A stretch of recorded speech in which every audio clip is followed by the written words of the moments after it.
최근에 1, 4분기에 대구의 경제 지표가 발표가 됐는데 우리나라 전체는 1, 4분기 경제 성장률이 0.9%입니다.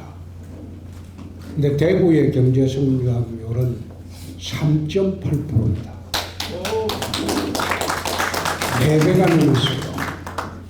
4배가 넘었고 소액이지만은 작년 8월 이래에 나라의 수출이 자꾸 줄어들고 있는데 대구만 지난 8월 이래로 지금까지 매달 수출이 증가율은 수출 증가율은 대한민국 1등입니다. 그만큼 경제 사정이 좋아지고 있다는 거예요. 대구가 지금 전국에서 부동산이 최악입니다. 최악의 부동산 경기 중에서 경제 성장률이 3.8%가 나라 전체 경제 성장률이 4배가 됐다는 것은 그동안 우리가 한 1년 동안 추구해온 5대 신산업에서 대구 경제를 견인을 하고 있습니다. 대구가 몰락을 한 지가 지금 30년째가 넘어가고 있습니다. GRDP가 전국의 꼴찌입니다. 시민소득이 울산의 3분의 1밖에 되지 않습니다. 그런데 지난 30년 동안 왜 이래 대구가 쇠락을 했느냐? 나는 두 가지로 봅니다.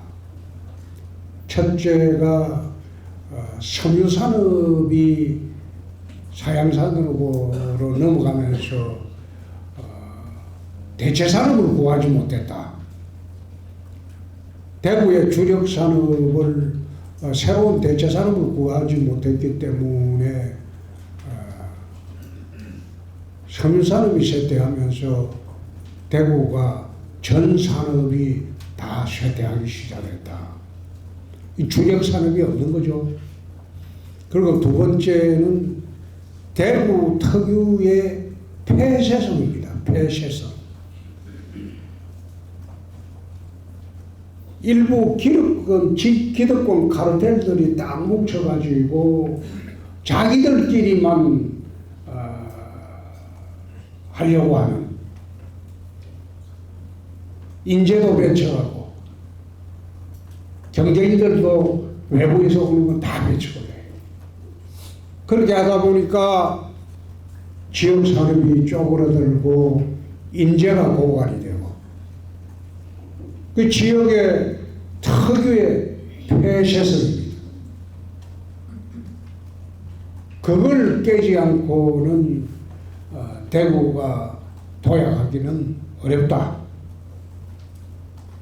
그 작년 7월부터 내 기득권 카르텔은 용납지 않는다. 기득권 카르텔은 받아들이지 않는다. 깬다.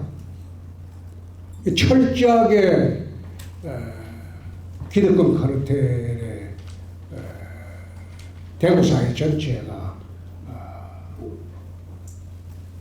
웅크리고 있어요. 그래서 그 카르텔 깨기 위해서 11개 사내단체, 18개 사내단체 통폐합하고 거기 있는 사람들 물갈이 싹 다 해버리고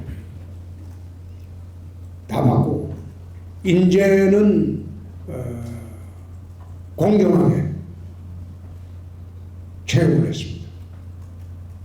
내 선거 때 도와줬던 사람, 기관령 시킨 사람 없습니다.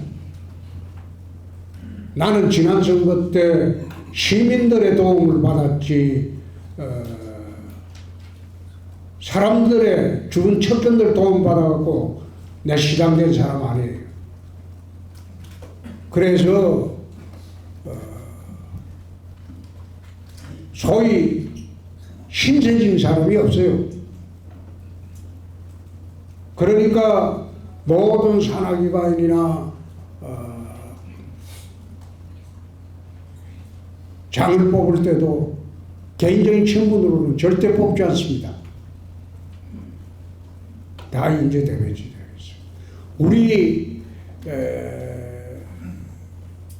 상급 이상, 국장급 이상 공무원들이 이것까지 1년간 승진한 사람이 19명입니다.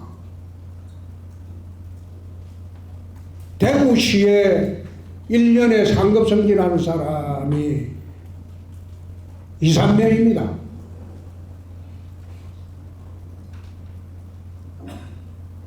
일부 기자들은 그 내용도 모르고 왜 인사가 잦냐고 시비 거는 사람들.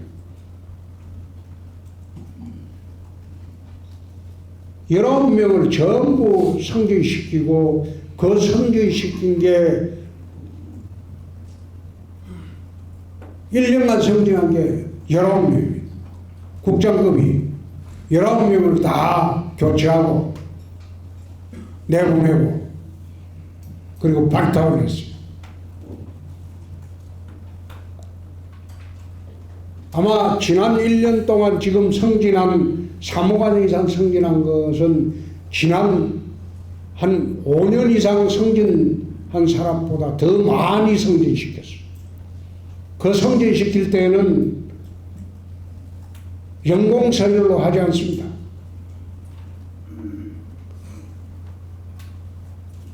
실적 위주로 합니다. 대구의 국장급이나 팀장급에서 직무대리가 많습니다. 승진 소요 연한이 안 되기 때문에 승진을 시키려고 해도 국장이 될 수가 없어요. 공무원은 소요 연한이 있습니다. 최소. 그래서 국장급 중에서도 얼마 전까지 직무대리가 굉장히 많았어요. 승진 소요 연한이 돼야지 직무대리 꼴이 뛰는 겁니다.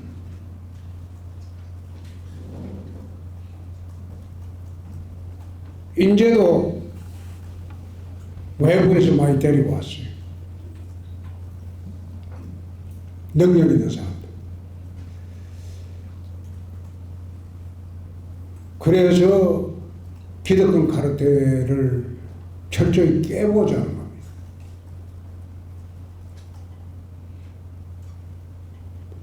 북부 매천시장 같은 경우에 이전을 해야 되는데 그 농산물 시장이 1조가 넘는 농산물 시장은 대한민국에 3곳밖에 없어요. 그만큼 큰 시장입니다. 근데 그거 한번 가보세요. 과연 그 시장을 그대로 두고 도시 발전이 되겠는가?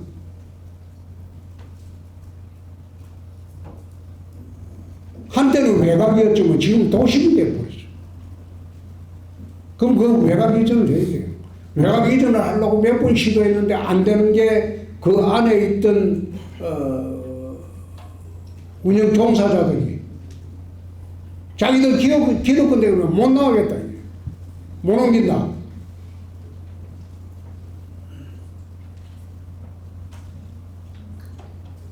그래서 내가 기득권을 인정하지 않는다. 안 따라와도 좋다. 옮기겠다. 그래가지고 지난주인가요? 저는 이전하는데 동의서를 안 했어요.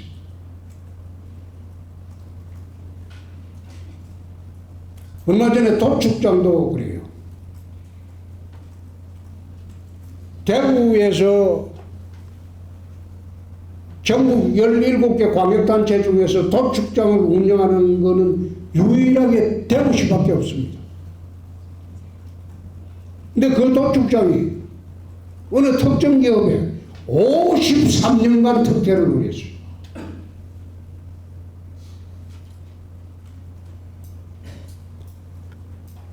53년 동안 시에서 시설 다 해가지고 그냥 못 만들어 와가지고 위탁계약 맺어가지고 손해 나면 시에서 보존해주고 그런 식으로 53년을 했어요. 이게 어떻게 가능한 이야기인지,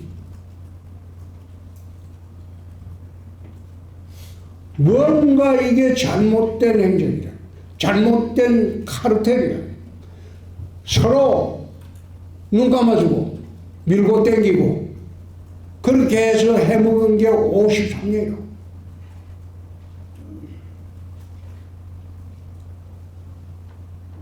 거기에 대구가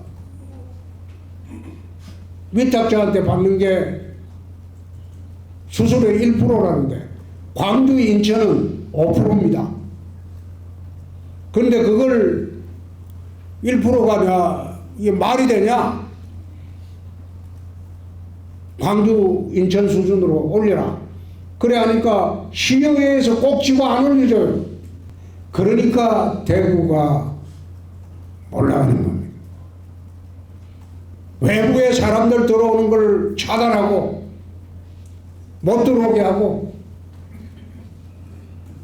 자기들끼리 쑥덕거리 가면서 밀고 땡겨주고 뒷거래하고 그런 식으로 30년 이상을 오니까 대구가 힘들어지고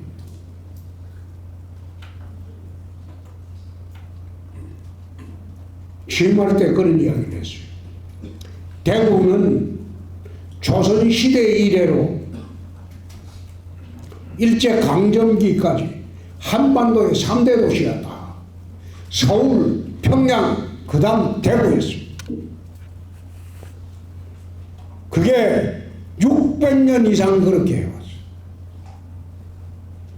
그런 대구가 지금 부산에 밀린 지는 오래고 인천에도 밀리고 있어요. 인천 인구가 지금 320만입니다. GRDP가 대구에 몇 배 돼요?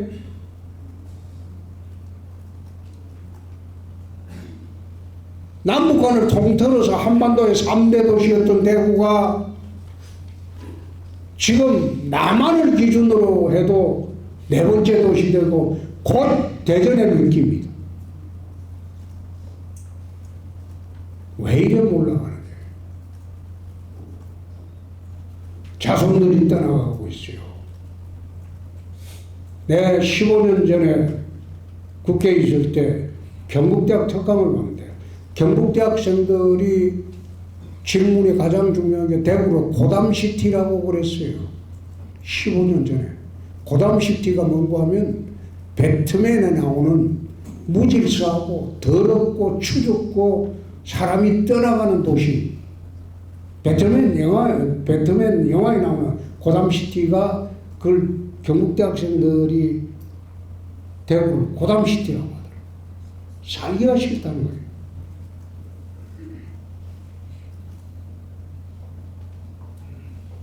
여기에 대한 자각이 대구의 리더들은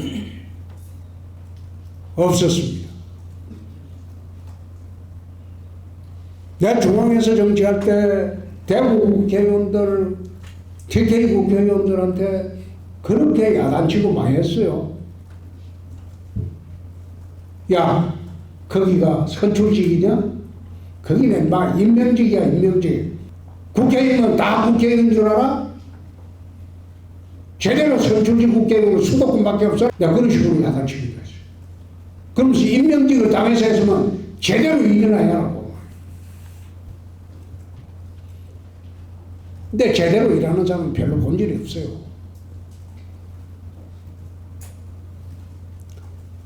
그 사람들이 대구를 망치는 겁니다. 리더들이 망치는 거예요. 그래서 대구를 전면적으로 바꿔야 된다. 최근에 윤석열 대통령께서 기득권 카르텔을 뭐 이권 카르텔이라는 말을 주로 많이 사용하는데 우리는 작년 7월부터 기득권 카르텔을 깨지 않으면 대구가 살기가 어렵다. 못 산다. 앞으로도. 그 기득권 카르텔이라는 말을 우리 작년부터 해왔고 또 금년에 지금 대통령께서 계속 예산 다이어트 말하죠. 재정 건전화.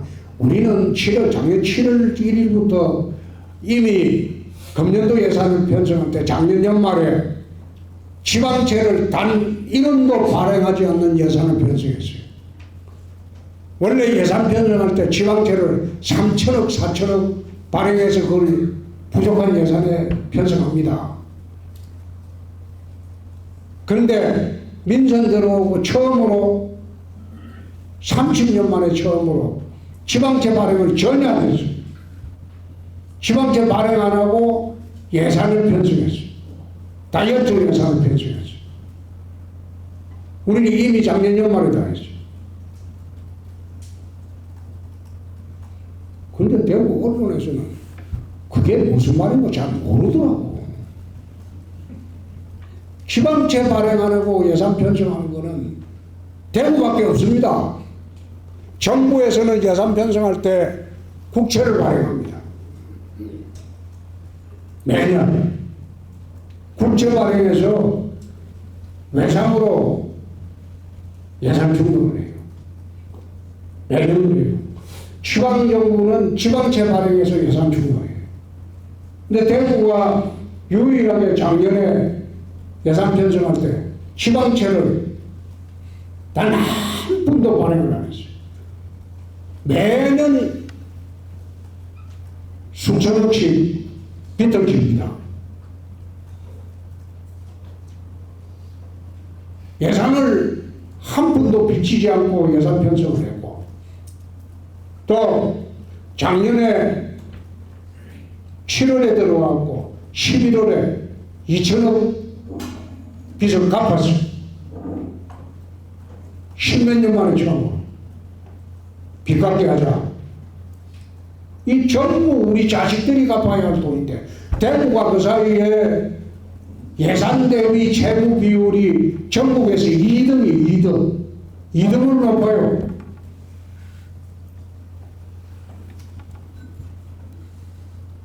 선출직들은 자기 재임 중에 선심만 쓰고 나가버린 것뿐이에요. 문재인 대통령 보라고 죠. 400조 이상을 갖다가 끌어다가고 국채 발행하고 이래가지고 기분 내키는 대로 돈 다 뿌리고 나가버렸죠. 그럼 멍드는 사람은 누구예요? 다음 정권을 받는 사람이 먹이더라고요.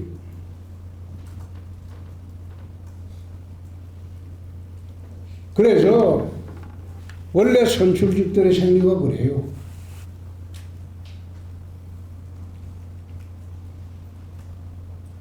그게 자기 돈이면 그래 못 부립니다. 시민 세금이니까 이거 시민들은 모르죠. 지난번에 대구시에서 시민들한테 10만 원씩 줬죠. 코로나 다 받았잖아요. 그게 2,400억입니다.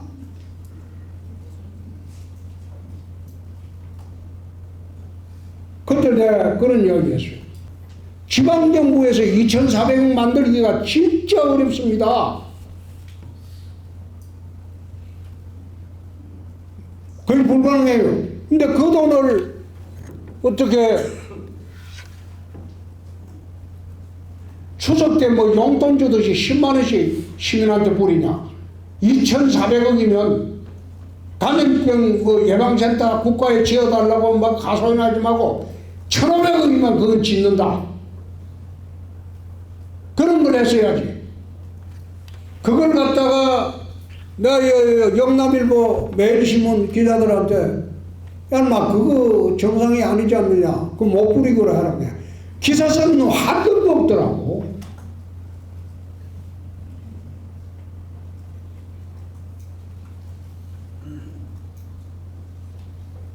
그만큼 이게 뭔가 여론 주도층이 제대로 형성이 안 되어 있는 거예요. 그런 행정을 못하게 해야 돼요. 어떻게 내가 그걸 쳐다보면서 권 시장 내 대학 후배고 17대 때 18대 때 처음 들어올 때 내가 공천 줬어요. 노원에. 선출직들은 원래 그래요. 자기 재임 중에 선심만 쓰고 나가버리면 골병은 다음 사람이 받는 거예요.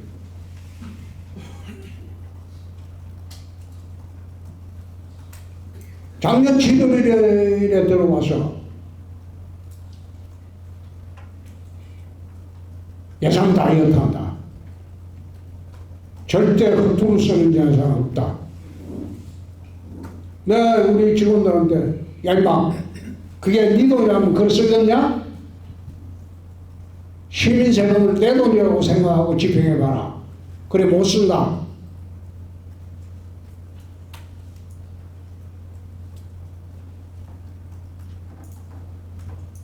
대구시가 시민들이 좀 아직은 못 느끼겠지만 일부 파퓰리즘으로 뿌리던 돈을 안 뿌리니까 힘들 거예요.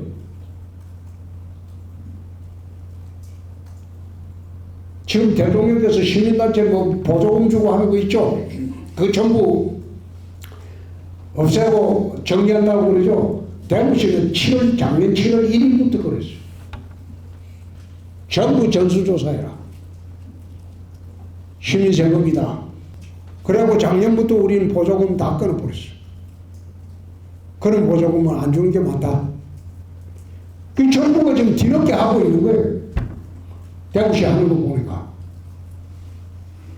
자기 돈이라고 생각하면 공직자들이나 그 사람들이 그래 돈 못 씁니다. 자기 돈이라고 생각하고 예산 집행을 한다면 그런 짓을 못 한다는 거예요. 혁신이라는 게 그렇습니다. 우리가 시정혁신을 하자고 할 때 시민세금을 허투루게 쓰지 마자. 그게 혁신이에요. 혁신이에요. 산하기관장 연봉 1억 2천으로 제한한다. 더 이상 안 준다. 단지 예외가 있다. 대구 어려운 의사들은 제한이 없다. 다른 병원 의사, 경북대학 의사하고 똑같이 지원해야. 그러나 다른 사람들은 모든 산하기관장은 시장 연봉을 넘어서서는 안 된다. 그리고 산하기관장들은 퇴직금 없다. 퇴직금 안 준다. 그래도 산하기관장 하려면 응시해라. 그러니까 금액이 절반으로 깎인 사람도 있어요. 그래도 응시하더라고.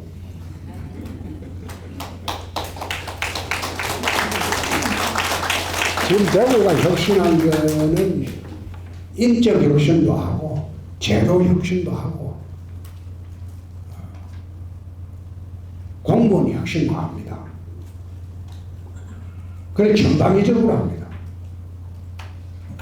근데 그게 모델이 돼서 중앙정부로 올라가고 중앙정부에서 대구의 혁신 모델을 가지고 시행을 하고 현재는 지금 그렇게 되어 있어요.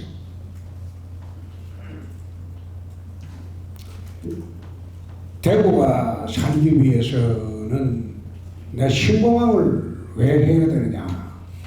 그거는 수성구에서 무소속 나와가지고 국회의원 됐을 때부터 내 법안을 제출했어요. 왜 신공항을 해야 되느냐. 대구가 신공항을 해야 되는 가장 큰 이유는 60, 70년대에 대한민국 경제발전의 원동력은 고속도로입니다. 고속도로가 생기면서 유통이 활발해졌어요. 그래가지고 비약적인 경제발전을 했어요. 그러나 21세기의 경제발전의 원동력은 하늘길이다. 모든 제품들이 이제는 경량화되고 부피가 작아지고, 그리고 부피가 작은 제품일수록 고부가가치 제품이, 뭐 핸드폰, 그 다음에 우리가 반도체 한번 보십시오. 전부 다 이게 부가가치가 높은 제품은 전부 바이오 제품, 전부 이거는 항공으로 수출을 해요. 우리나라 총 수출의 총액이 36%가 항공화물로 나갑니다. 나머지는 배로 나가고. 항공화물로 나가는 제품은 거의 첨단 산업 제품이에요. 대한민국 산업 구조가 첨단 산업으로 바뀌고 가고 있어요. 그러면 앞으로 이런 수출 구조가 50% 이상이 될 겁니다. 그래 되면 항공의 화물의 중요성이 굉장히 더 커지는 거예요. 세계 제1위의 항공화물 운송하는 업체는 칼입니다. 칼이, 대한항공이 세계 제1위의 항공화물 운송업체. 그만큼 항공이 세계 경제를 주도합니다. 근데 대한민국은 모든 항공화물의 98.2%가 인천으로 나가요. 대구의 항공화물은 1% 안 돼요. 김해도 1%도 안 돼요.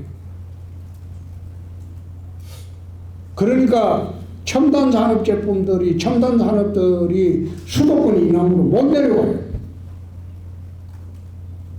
무슨 물류 수송질이 없다. 두 번째, 내려오고 인재가 없다. 또 세 번째, 내려오고 문화, 예술, 의료 환경이 서울보다 못하다. 그러니까 못 내려와요. 그러니까 수도권 집중 현상이 계속되는 거예요. 언론에서 전부 나서서 지방균형발전, 지방균형발전 외치고, 우리 지방에 공기업 하나 더 달라고 업소하고, 그래가지고 국토균형발전이 되는 거예요. 30년 동안 외쳐도 안 돼요. 지금 혁신도시라고 대구도 해놨잖아요. 대구 혁신도시 해가지고 지방균형발전이 됐습니까? 금요일날 밤에 안 가봐요. 깜깜해요. 대한민국 혁신도시 지방에 어디 가더라도 월화수목금 반짝하고, 밤 되면 거기 사람도 별로 없어요. 가족들이 안 내려와요. 근무하는 사람도 금요일 오후 되면 다 서울 나가버려요.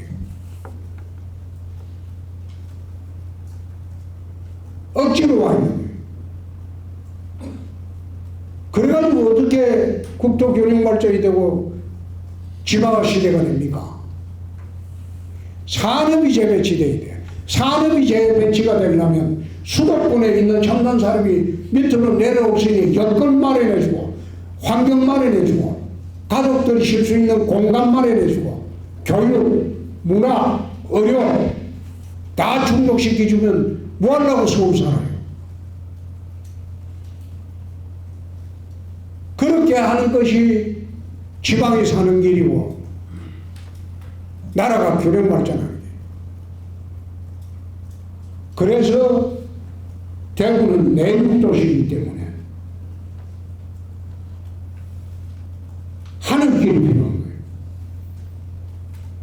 하늘길 하늘길을 열어줘야지 하늘길 주변으로 기업이 들어옵니다.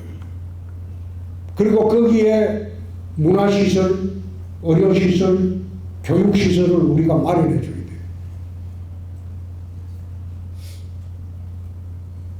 공항을 중심으로. 싱가포르 가면 창의공항이라고 있어요. 창의공항이 싱가포르 인구는 500만 명밖에 안 돼요. TK 인구밖에 안 돼요. 근데 창의공항이 세계 최고의 공항입니다. 타크라스.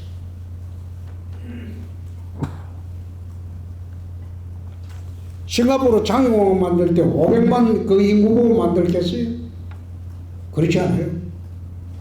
창의공항이 아시아 물류 그 다음에 여객의 중심도시예요. 싱가포르. 두바이 한번 가보세요. 두바이가 지금은 350만 도시가 되어가지고 저게 세계에서 가장 살기 좋은 도시가 두바이입니다. 1위가. 근데 그 두바이가 20년 전에는 3만 5천 명의 어촌이었어요.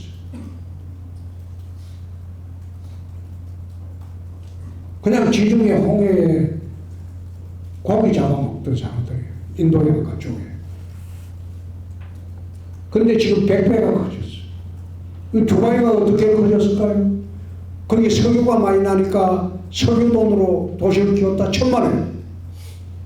아랍에미레이트 석유의 98%는 아부다비에 있습니다. 두바이는 아랍에미레이트에 나오는 석유의 2%밖에 없어요. 돈 없어요. 그런데 어떻게 두바이가 저렇게 세계 최고의 도시가 됐을까?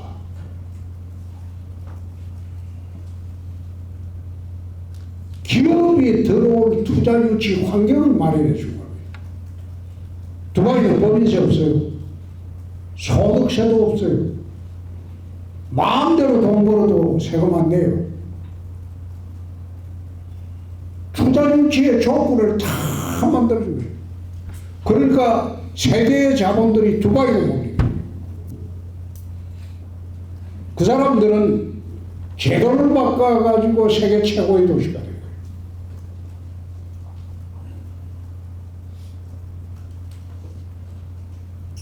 공항도 그래요. 우리가 공항을 만들 때 꼭 요즘 경제신문이나 보면 양양공항, 그 다음에 무안공항 예를 들어가지고 대구공항 만든다고 비틀고 이렇게 지난번에 윤희숙 의원인가 뭐 전 의원인가 지난번에 땅 투기하다가 사퇴하고 나온 그 사람이 야단을 쳤어.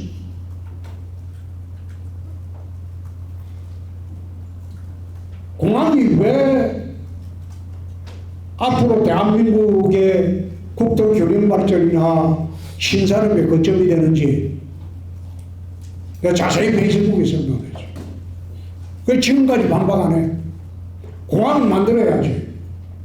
그 공항 주변에 첨단 산업 단지가 들어옵니다. 공항 도시를 만들어야 돼.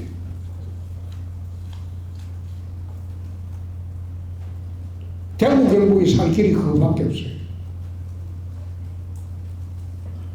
점점 첨단 시대가 되어야 하는데 그 시대에는 그럼 하늘길을 열어주면 하늘길 중심으로 세계와 소통하는 하늘길 만들어야 돼. 아직도 정부 항공정책하는 사람들은 왜 TK-신공항이 활주로가 3.8km 이상이 되어야 하는지 그 이유 모르는 사람이 많아요.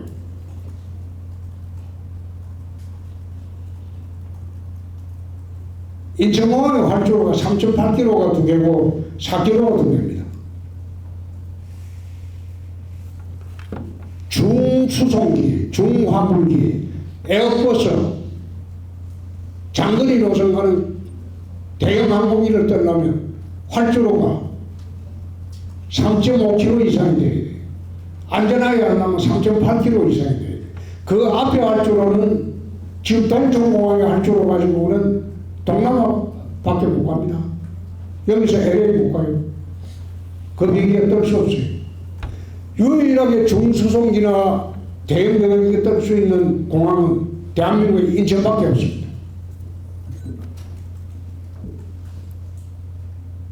얼마 전에 인천공항에 무인기 떴을 때 48분간 이착륙이 금지가 됐어요. 인천공항은 유사시 되면 북한이 장사를 펴고 30분만 쏴버리면 공항이 마비되고 대한민국 하늘길이 막혀버립니다. 유사시에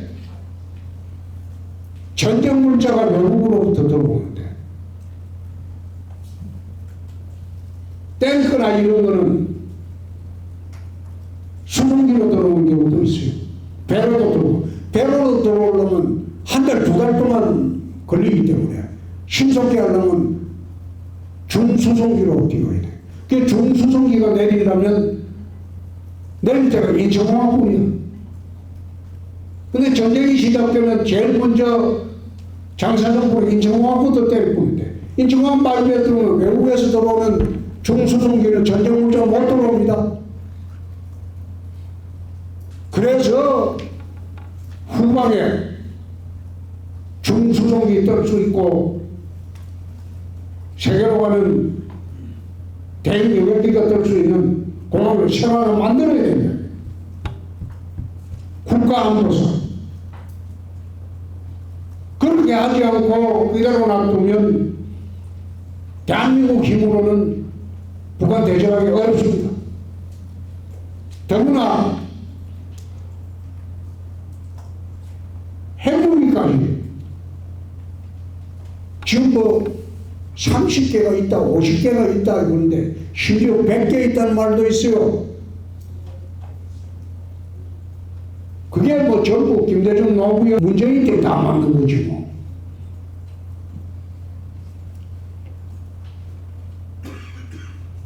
그래서 특별히 신공항이 필요하다는 거예요. 안보상 이유도 필요하고 경제상 이유도 필요하고 국가 균형 발전상도 필요하고 대부분 살 길이 그거밖에 없어요. 우리 자손들이 살아가는 길은 그거밖에 없어요. 무슨 대구에 메리트가 있다고 기업이 오겠습니까? 대기업 안 내려와요. 참 답답한 사람들은 왜 대기업 유치 못하냐 할 때 대기업 장사꾼입니다. 자기들이 이득이 안 남고 장사가 안 되는데 여기 왜 와요? 오려면 장사가 되게 이득이 나게 환경을 작게 만들어주고 사는 기반을 만들어줘야 돼. 사는 기반도 안 만들어주고 대기업 유치해라? 올 이유가 없죠.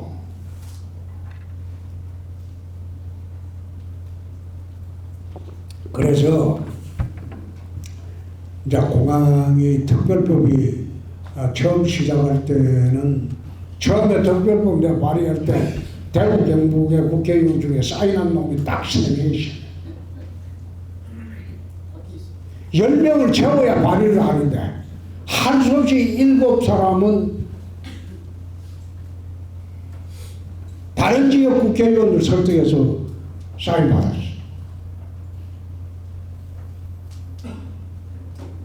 그걸 2년 반 전에 내가 9월에 대구 언론도 다 데려다 놓고 특별법 발의한다고 설명해 줄 때 내가 한 줄 나는 언론 못 봤어요. 이 뭐가 중요한지 모르는 거야. 어떻게 하면 우리가 살 길인지도 모르는 거야. 국회의원들 그 발의 안 해줬어요. 대구 국회의원들 내 큰애 사람 보내갖고 설득해도 사인 안 해줬어요. 그래서 시장되고 난 뒤에 작년 7월에 내 조영 대표한테 네가 좀 해라. 다시 그 법안을 따듬어가지고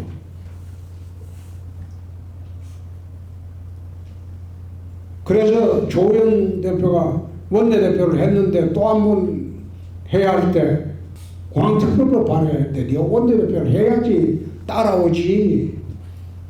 그래서 조영 대표를 원내대표 다시 하라고 해갖고 다시 해가지고 특별법 발의하게 하고 그리고 원내대표니까 막 의원들한테 윽박질러가지고 83명을 사인을 받았잖아요.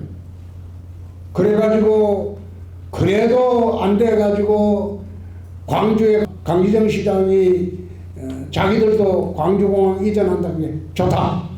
너도 도와줄게. 같이 하자. 광주 끌어들이고 민주당의 이재명 대표한테 네가 약속했으니까 해달라. 대통령도 약속했으니까 해야 되지 않느냐. 우여곡절 그때 된 거예요. 그게 금년 4월에 될 때도 피눈물 나게 된 거예요. 왜그 정책적으로 해야 되느냐. 응? 기부대 양대 방식으로 이랬죠. 하려고 하면 대구시가 군공항 이전하는 비용을 11조 5천억을 마련해야 됩니다. 그런데 11조 5천억을 뭐로 마련하느냐. 먼저 마련해서 지어주고 동천공항을 210만 평을 돌려받는 겁니다. 대구시로. 거기서 동천공항을 또 개발해서 11조 5천억 이상을 만들어내야 돼요. 대구시 예산이 15조 남짓인데 11조 5천억 그거 대구시가 주관해서 한다 그러면 그 투자할 사람이 있겠어요? 대구시를 믿고 투자합니까? 누가 투자를 해요? 아무도 안 나서지. 기부대 양대 방식이 그런 방식이야. 먼저 군사공항을 지어주고 11조 5천을 들여갖고 거기서 땅을 돌려받아가지고 거기서 또 개발해서 돈을 만들어내야 돼. 그 사이에 금융비용하고 한번 생각해 보세요. 그 대구시로서는 샤워를 할 수가 없어요. 믿고 오는 사람도 없고. 그러니까 특별법에 11조 5천억을 대구시가 못 만들어내면 부족분은 국가에서 지원한다. 국가 보증 사업으로 만든 거예요. 국가가 보증하는 사업이니까 손해볼 염려가 없다고 해서 투자자들이 몰려드는 거예요. 대구시 사업에서 대구시가 주관하기는 하지만 국가 보증 사업으로 만들었다고. 그렇게 함으로써 또 우리는 동천 후적지구 개발하는데 안 그러면 거기에 아파트만 지어갖고 팔아야 돼요. 그래갖고 대구시 발전합니까? 발전만 하죠? 요즘 같아서는 아파트 팔리지도 않아요. 그래서 부족분을 국가가 보증해서 지원한다는 조항이 있기 때문에 동천 후적지는 우리 마음대로 개발하는 거예요. 대구시 미래 50년을 보고 얼마 전에 내가 우리 직원들 전부 두바이하고 싱가포르 데리고 가서 내가 보여줬어. 개발을 이래 하는 것이다. 그래서 이번에 최근에 100층짜리 빌딩 그림이 나오고 동쪽 강물을 한 바퀴 돌려가지고 호수를 만들고 시내 한 바퀴를 강물을 돌리고 수변도시로 그 그림이 나온 거예요. 그렇게 해서 돈을 11조 5천원 못 만들어도 대구 미래 50년을 위해서는 거기에 6개 지구를 만드는 거예요. 첨단 산업 지구도 만들고 오피스 지구도 만들고 6개 지구를 세트로 해서 만들어 놓고 100층 빌딩 들라고 거기에서 돈을 11조 5천원 우리가 못 만들어내면 국가에서 지원해요. 그러니까 동천 개발 계획도 아파트만 지어가 팔지 않아도 되게 개발 계획이 새롭게 나올 수가 있는 거예요. 그게 특별법 때문입니다. 그리고 거기에 참여하는 기업들한테 손해 안 봐주기 위해서 그 옆에 그린벨트를 100만 평을 이제 별도로 이걸 배후 주거단지로 해서 너가 지어서 팔아가지고 손해나는 거 보충해라. 그러니까 투자자들이 몰리고 저 틀림없이 손해 안 본다.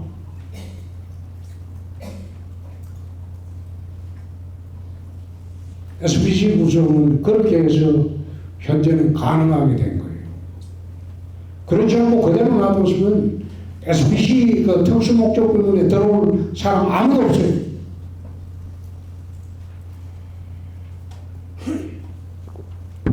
그래서 공항사업이 조금 수월하게 전개가 지금 되고 있다. 그 후적지 개발사업도 거기서 우리가 11조 5천억을 만들어낼 그런 경제적 부담을 덜었다. 그래서 지금 하고 있는 겁니다. 지금 뭐 시간이 오래됐기 때문에 난 배도 고프고. 그래서 내가 질문한 건 내가 답변을 바로바로 하겠습니다. 대구에 있는 빚을 탕감하기 위해서 가장 중요한 일은 무엇이라고 생각합니까? 무슨 예산 절감입니다. 그리고 유휴지를 팔아야 돼. 대구시가 굳이 유휴지를 갖고 있을 필요가 없어요. 지금 1년에 이자만 해도 500억이 넘게 나가는데 얼마나 아까운 피 같은 돈입니까? 그 돈 절약해서 없는 사람 좀 도와주면 안 됩니까? 유휴지 갖고 있어 보이면 뭐래요. 대구가 당장 살 사람도 아니고. 민간에 팔아가지고 그 개발하도록 해야죠. 근데 그걸 또 지 땅도 아니면서 못 팔게 방해하고 땡깡 부리고 시청에서 대부하고 하는 사람들 쳐다보면서 저것들은 뭐 먹고 사는지 모르겠다. 지 땅도 아닌데. 팔아서 냈다가 묵겠다는 것도 아니고 빚 갚자는 건데. 빚은 그러면 앉아서 빚을 져본 사람이 그게 빚이 무서운 줄 알아요. 저건 비가 오나 눈이 오나 이자는 매일 부르나요? 휴일도 이자가 부르나요?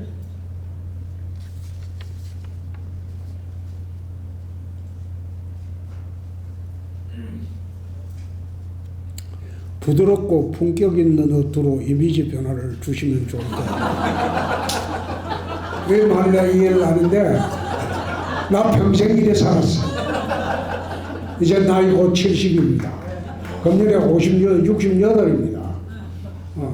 그런데 지금 마음이 변하면 일찍 죽어요. 사람 죽기 전에 마음이 변한다고 하거든. 이대로 살 거예요. 안 바뀔 것 같아.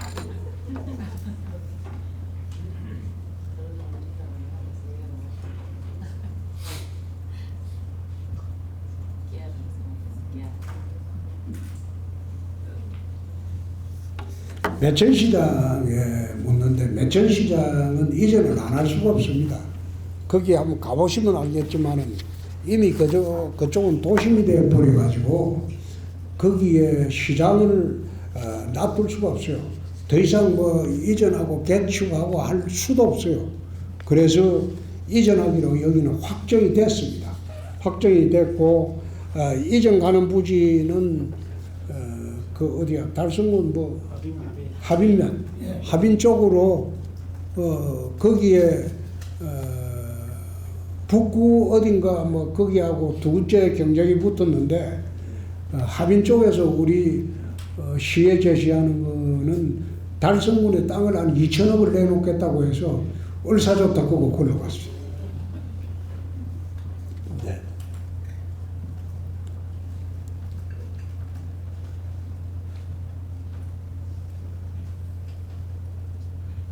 창녕에서 질문하셨네요. 네.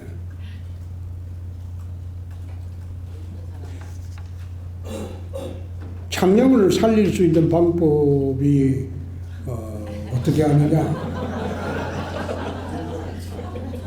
군인처럼 대구로 붙으면 되지. 거기는 현북이라서 그 대구 거야. 거기는 대구 거야. 그래서 대구시 창녕군으로 이래 붙으면 도시철도도 그걸로 들어갈 거고 시장님, 훨씬 창녕을 중심으로 해서 제가 질문을 했습니다. 예. 그 북부는 대구로 붙고 남부 쪽은 마산 창원에 붙고 다 붙을 수는 없지 않습니까, 대구로? 그런데 네. 그래 쪼개가 붙으려고 하면 창녕 사람들이 하려고 할까요? 시장님의 도움이 좀 같이 움직여야지.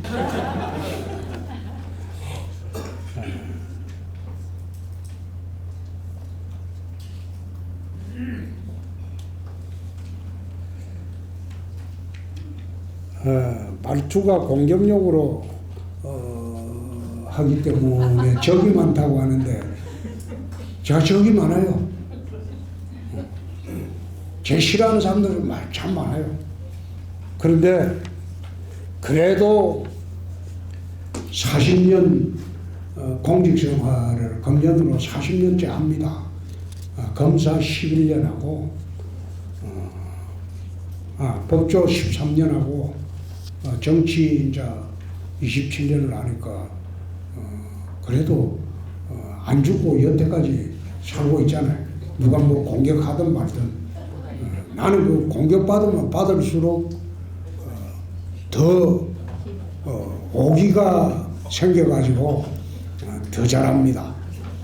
난 그런 거 신경 안 써요.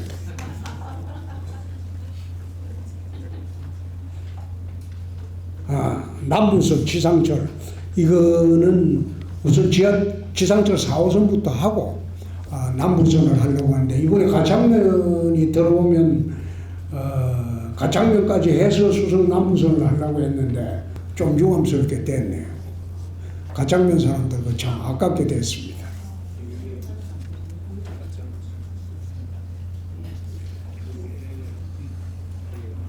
임기 동안 대구 경제 활성화를 위해 어떤 노력을 추진 중인지 지금 하고 있는 게 전부 경제 활성화입니다. 그 효과가 지금 나타나고 있고요.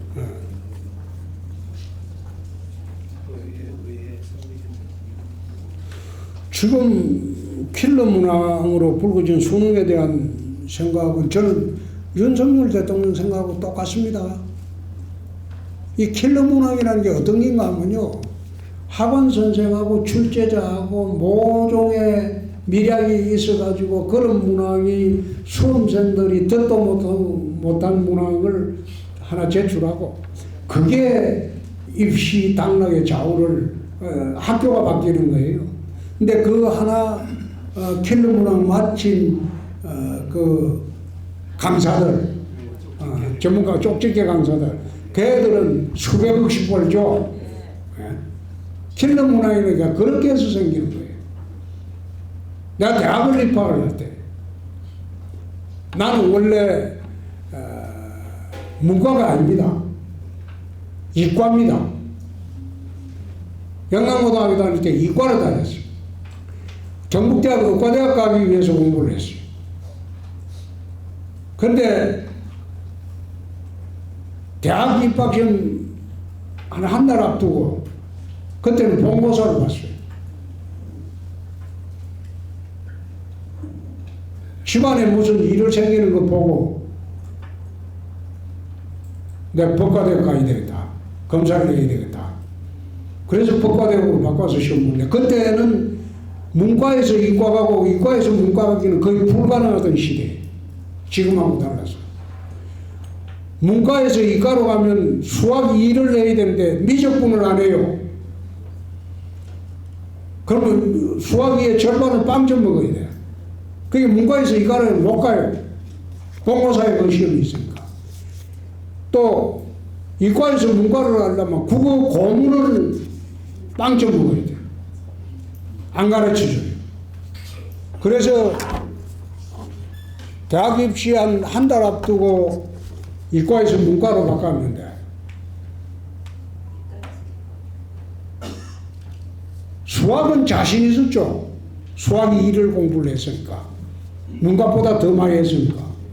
근데 수학시험장에 큰 문제 문항에 배점이 40점, 40점, 20점, 20점 이래 나왔는데 그 120점 만점이었는데 고대 그 법대 시험 볼 때 40점짜리 문항에 게임 이론이라는 게 나왔어. 나는 듣도 보도 못하는 문제. 근데 게임 이론이 어디에서 나오노? 막 경제학에 나와요.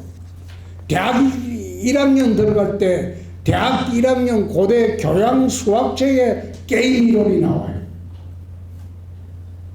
대학 1학년 교양 수학책에. 근데 우리는 도대체 이런 걸 본 일이 없으니까 그냥 그 부분을 백진했죠. 그런데 그 부분이 어디서 그 당시에 학원에서 다뤘냐면 서울의 인류 재수학원에서 게임 이론을 가르쳤어요. 근데 그 문제가 입학시험에 나왔어요. 근데 그 재수학원 출신 애가 우리 과수석을 했어요. 입학할 때 그러더라고. 야, 그거 우리는 학원에서 다 달았다. 그런 게 킬러 문항이에요. 그런 문항이 나오면 안 되죠. 그래서 대통령 뜻이 나는 맞다고 봅니다. 오히려 킬러 문항을 없애면서 수험생들이 굉장히 편해졌어요. 혼란이 더 없어졌죠.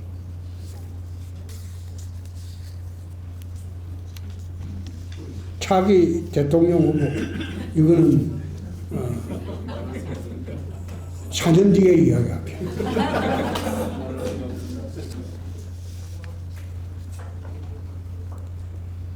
대구에 50년에 상상하는 그림을 아마 10년 뒤는 UAM 시대가 될 겁니다. UAM이라는 게 도심 항공 모빌리티 시대인데 거의 보면 땅으로 다니는 게 아니라 하늘로 다닐 거예요. 택시가 그렇죠.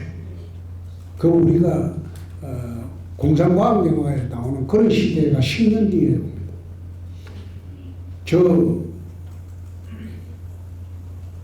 공항 후적지에서 구리공항으로 20분이면 갈 거예요. 15분. 그런 시대가 옵니다. 대구도 그런 시대가 오기 때문에 그런 시대를 대비해서 지금 UAM 사업을 대구의 미래성장 동력사업으로 하고 대구하고 지난번에 하나시스템하고 KT하고 전부 컨소시엄하고 우리가 MOU 체결한 게 있습니다. 내년부터 본격적으로 UAM 공장을 대구에 들어설 겁니다. 대구시청 이전은 아마 이번 주경에 김영판 의원하고 달서 시의원 군의원들하고 아마 우리 시정혁신단장이 회동을 할 겁니다. 거기에서 우리가 마지막 안을 제시할 겁니다.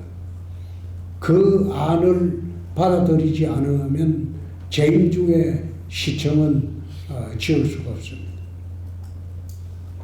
시청 이전하는 거는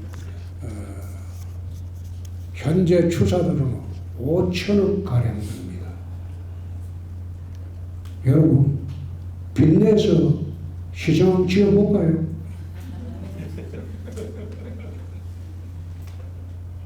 나는 빚내서 시청 짓기는 싫습니다. 거기에 22,000평이 있고 유유부지가 28,000평이 있습니다. 27,000평.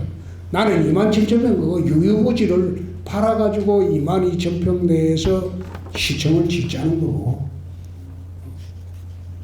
달서구의 구청장하고 일부는 그거 팔지 말고 지어라는 거고 그래서 네가 지어라.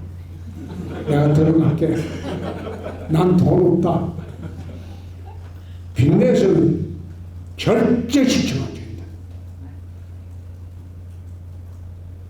대구 시민들 지난번에 여론조사에 빚내서 지어도 좋으냐 반대하는 게 78%예요. 누가 빚내서 시청 지으라고 하겠습니까? 진영 논리는 어떻게 보느냐. 지금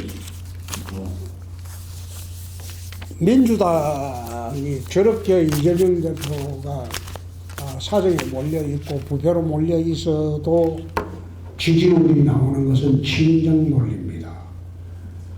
우리 진영의 사람은 도둑놈이라도 좋다. 그게 아주 심화되어 있어요. 원래 진영 논리가 시작된 출발이 노무현 시대입니다.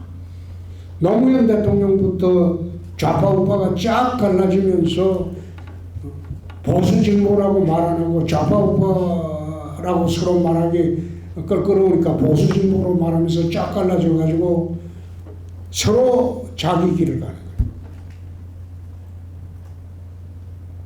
그 진영 논리가 내년 총선도 안 깨질 겁니다.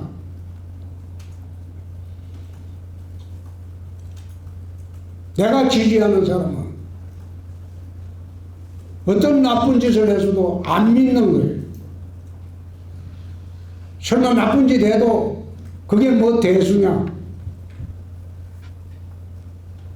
현재 대한민국은 쫙 갈라져 있어. 그걸 봉합하려면 시간이 좀 많이 걸릴 거예요. 내년 총선 다음 대선 때에도 진영 논리가 지배하는 대한민국이 될 거예요. 그 쉽게 안 없어집니다. 영원함이 갈라지듯이, 영원함이 갈라져 있듯이 진영 논리부터 한번 갈라지면 그게 봉합이 되기가 그리 어렵습니다. 현재는 진영 논리가 극단까지 와 있습니다.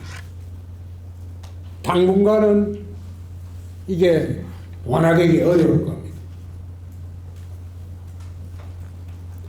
오늘 나는 1시간만 하고 가려고 했는데 10분이 지났습니다. 배도 고프고 하니까 난 가겠습니다.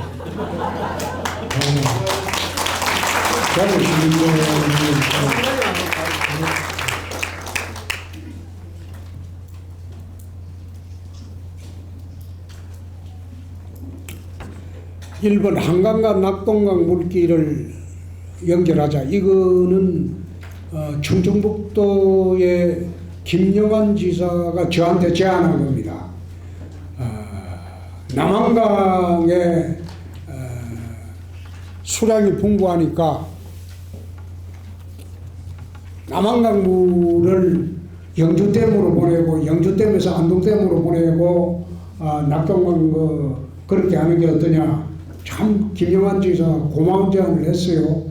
그러니까 그거는 우리가 검토를 하고 있습니다. 운하는 이거는 대한민국은 운하를 할 만큼 수량도 풍부하지 못하고 또 운하를 할 만큼 물동량이 그리 많지 않습니다. 관광사 할 건데. 예. 관광할 때도 있어요. 나 운하 싫어요. 의지가 약해지고 신념이 흔들릴 때 스트레스 푸는 방법. 이것보다 더 나빠질 수 있겠나. 나는 항상 그렇게 생각합니다. 힘들 때는. 그리고 성경이 아니고 그 솔로몬 자문에 보면 이 또한 지나가리로다라는 말이 있어요. 이 또한 지나가리로다. 언제나 그 두 가지 생각을 합니다. 아무리 힘든 순간도 이것도 곧 지나간다. 그 다음 더 나빠질 수 있겠나.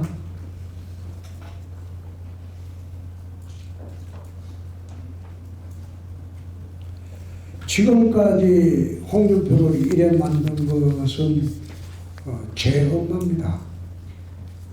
제 어머니입니다. 저는 정치할 때하고 여태 세상에서 가장 존경하는 인물이 누구냐 그러면 우리 엄마다. 우리 엄마는 그를 모릅니다. 문맹입니다. 그걸 모르면 내 엄마도 나는 내 엄마 때문에 지금까지 내가 굳건히 살아왔다고 생각하기 때문에 이 세상에서 가장 존경하는 인물은 내 엄마입니다. 재밌는 거는 우리 아들한테 둘 다 지금 아들이 40살이 넘었는데 둘 다 큰아들처럼 물어보면 이 세상에 가장 존경하는 사람은 홍준표라고 합니다.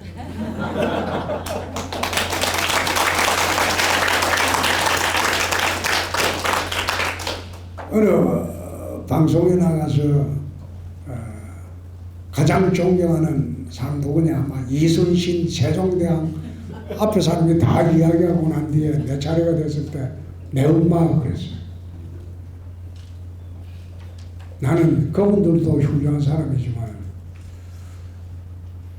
그걸 모르는 내 엄마가 있었기 때문에 내가 오늘의 홍준표가 있는 겁니다. 그만하겠습니다.